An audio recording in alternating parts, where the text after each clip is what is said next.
इल्म इंसान को शऊर देता है और उसको कामयाबी की शाहराह पर गामजन करता है।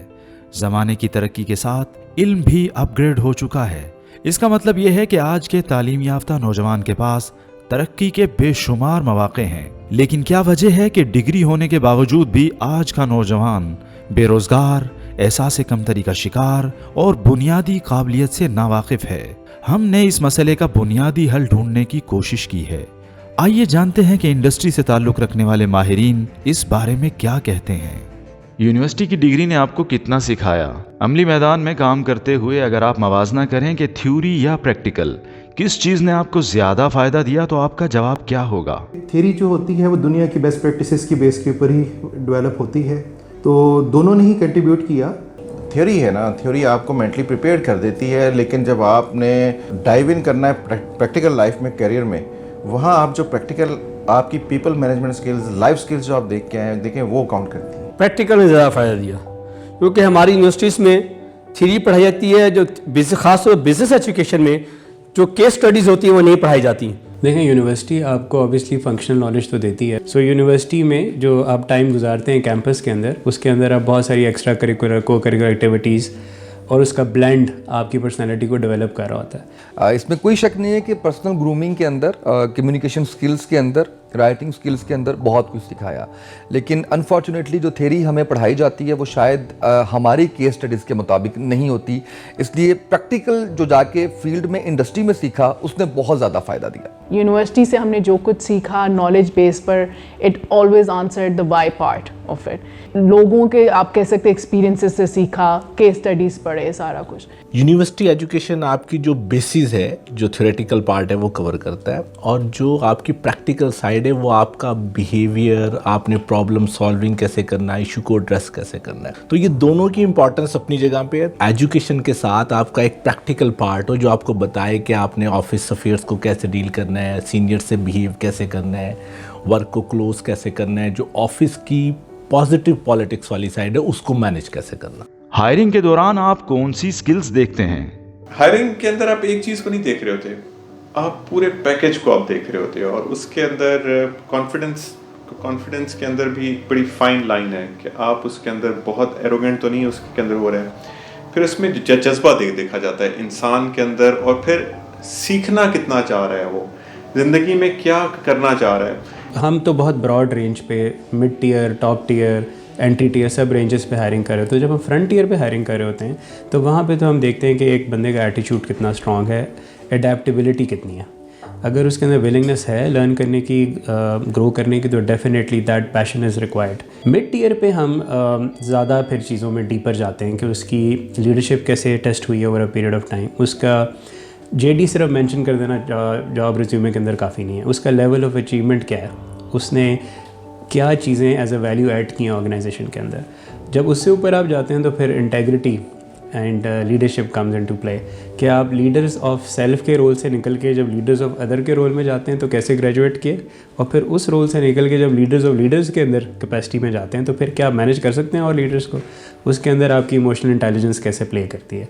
साथ ही में आपका जो प्रोफेशनल इंटेग्रिटी है वो जितनी स्ट्रॉन्ग होगी उतना आप स्ट्रॉन्ग रेपुटेशन कैरी कर रहे होंगे, और ऑब्वियसली उसी को आप फिर रिफ्लेक्ट करते हैं अपने प्रोफाइल के अंदर। देखिए जी, मैं बहुत ज़्यादा जो रिलायंस करता हूँ वो बिहेवियर साइड पे करता हूँ। फॉर मी, अगर एक पर्सन को टेक्निकल काम नहीं आता तो उसको सिखाया जा सकता है, लेकिन अगर किसी का बिहेवियर लर्निंग नहीं है, अगर if somebody is not ready to learn, तो that is very difficult part to do. तो मेरा ज़्यादा जो फोकस है वो पॉजिटिव बिहेवियर्स पे है, और मैं इस चीज़ को, वैल्यूज़ को वैल्यू देना is very important, which is I am now feeling कि थोड़ा सा मिसिंग पार्ट हो गया हमारे कल्चर में, डिफरेंट जगह पे, कि आपकी जो ओरिजिनल वैल्यूज़ हैं आप उनको वैल्यू नहीं दे पा रहे होते। कैंडिडेट के अंदर हम देखते हैं एटीट्यूड, कम्युनिकेशन और फ्लेक्सिबिलिटी। मैं बिलीव करता हूँ कि if someone has a can do attitude तो दैट्स परफेक्ट फॉर मी। तो मेरे 3-4 क्राइटेरिया होते हैं। एक तो बॉडी लैंग्वेज की स्टडी में देखता हूँ बहुत ज़्यादा, रिसोर्स पर्सन की। फिर पैशन फॉर द प्रोफेशन को मैं देखता हूँ कि उसने जिस प्रोफेशन में आना चाह रहा है उसके लिए प्लान्ड एफर्ट्स की हैं या बाय फोर्स वो आया है। Interpersonal skills is very important and the knowledge of the job. अगर आप फ्रेश ग्रेजुएट्स और MTO रखते हैं तो उनको प्रोफेशनल ग्रूमिंग का गैप मुकम्मल करने में कितना अरसा लगता है?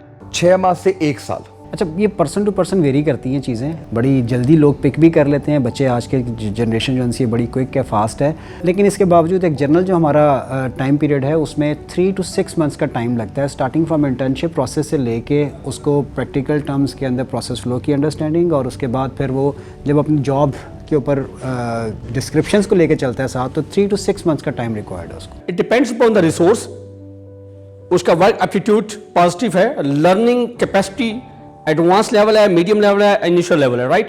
सो maximum 1 year is required to be very professional. उसका 2 साल का मैंने रखा हुआ है टाइम हमने, कि हमने डिफरेंट फंक्शंस वर्टिकल्स के अंदर 6 माह हमने उनको भेजते हैं, और उनको हम उसके अंदर real time experience, real time jobs, customer interaction और उनका जो प्रोग्रेशन है उसको हम काफ़ी फास्ट ट्रैक करते हैं। हमारे यहाँ जो प्रोग्राम है वो it takes around 1 to 3 years का टाइम फ्रेम होता है। इंडस्ट्री प्रैक्टिस की बात करें तो मिनिमम 1 साल, मैक्सिमम 2 साल। लेकिन जी ये डिपेंड करता है डिफरेंट पोजीशंस पे। फॉर एग्जांपल जो टेक्निकल पोजीशंस हैं उनमें बास पोजीशन पे हम 2 साल भी उनको ग्रूम करते हैं।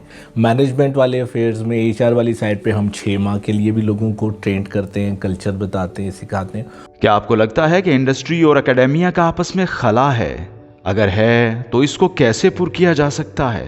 यस, इंडस्ट्री और एकेडमी का आपस में गैप है, जो इंडस्ट्री की रिक्वायरमेंट्स हैं एकेडमी वो फुलफिल नहीं कर रहा है। यूनिवर्सिटी का और इंडस्ट्री का जो मेजर गैप है ना, वो ये है कि बच्चे जब आते हैं ना इंडस्ट्री के अंदर जॉब करने के लिए, तो उस वक्त उनके पास प्रैक्टिकल पॉइंट ऑफ व्यू से किसी किस्म की ग्रूमिंग नहीं होती। जो उनके असातिज़ा हैं वहाँ पे यूनिवर्सिटी के अंदर, वो थियोरेटिकल पॉइंट ऑफ व्यू से एक्सपेरिमेंट्स तो उनके साथ काफ़ी अच्छे एक्सपीरियंसेस शेयर कर लेते हैं, लेकिन प्रैक्टिकल टर्म्स के अंदर अगर एंगेज करे यूनिवर्सिटी प्रोफेशनल्स को, तो उससे एक डेफिनेटली एक बिग कह लें कि आप चेंज देख सकते हैं उसमें। थोड़ा सा मज़ीद बेहतर किया जा सकता है we make this concept of the teachers and the tutors who are working in the corporate world, who are working in the industry, are taking their time out and teaching the students. So they will be actually be able to tell what's happening outside and how they can tell the students in advance so they are ready for it. For me, I'm thinking कि जो case studies methods हैं इसको universities को बहुत better करना चाहिए। पाकिस्तान में कुछ ऐसे इदारे हैं जो केस स्टडीज़ बेस्ड स्टडीज़ करवा रहे हैं और उनके students they are performing good. बच्चों को केस स्टडीज़ नहीं पढ़ाई जाती। चंद यूनिवर्सिटीज़ हैं पाकिस्तान में जिनमें केस स्टडीज़ पढ़ाई जाती हैं। बच्चे वेल अवेयर और द सिनेरियोज जो प्रैक्टिकल प्रॉब्लम्स होते हैं उससे वेल अवेयर होते हैं, दे परफॉर्म वेरी वेल।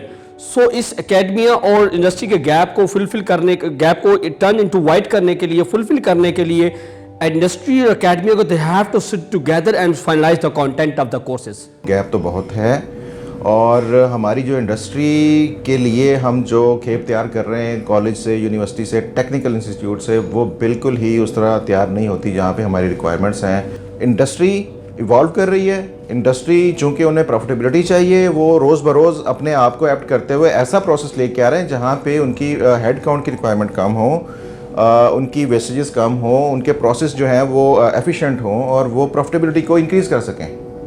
ये प्रेशर्स हैं इंडस्ट्री के ऊपर। इंडस्ट्री इस वजह से इन इंडिकेटर्स से लीड कर रही है। एकेडमिक्स की तरफ देखें आप टेप्टा में चले जाएं, उनके करिकुलम देखें, उनके कोर्सेज आप कंपेयर कर लें, क्या जो वहाँ पे पढ़ाया जा रहा है यहाँ इंडस्ट्री में, हमारी वर्कशॉप्स के अंदर, हमारी जो वेयर हाउसेज हैं, हमारे प्रोसेस इंडस्ट्री के अंदर जितने प्रोसेस चल रहे हैं फॉलो हो रहे हैं, नहीं हो रहे। जो एकेडमिया का आप कह सकते हैं थोड़ा सा कसूर है कि वो एक स्टेप आगे उनको होना चाहिए इंडस्ट्री के साथ लिंकेज के अंदर, क्योंकि प्रैक्टिकल जो स्किल्स हैं, प्रैक्टिकल नीड्स हैं, वो हम बेहतर उनको आइडेंटिफाई कर सकते हैं। एक सर्टन इंटरवल के बाद मीटिंग्स करें, करिकुलम डिज़ाइन जो होता है उसमें इन्वॉल्व करें, एनुअलाइज बेस पे मीटिंग करें हमारे साथ, और हम ज़्यादा बेहतर उनको अपडेट स्किल्स सिखाएंगे, स्ट्रेटजीज सिखाएंगे और लोगों को बताएंगे कि बेहतर तौर पे आप नीड इस टाइम पे हमारे क्या है, प्रेजेंट जो हमारी टेक्नोलॉजीज़ क्या कर रही हैं और इस टाइम पे हम किस इरा से गुजरे हैं, उसमें हमारे क्या क्या नीड्स आई हैं, उनको हम मुताबिक एड्रेस कर सकते हैं। अगर आपको अपनी यूनिवर्सिटी में ये मौका मिले कि आप वहाँ बगैर किसी मुआवजे के लेक्चर दें या बच्चों को प्रैक्टिकल चीज़ें सिखाएं, तो क्या आप ये सब करेंगे? Why not? Why not? Why not? Why not? Why not? Why not?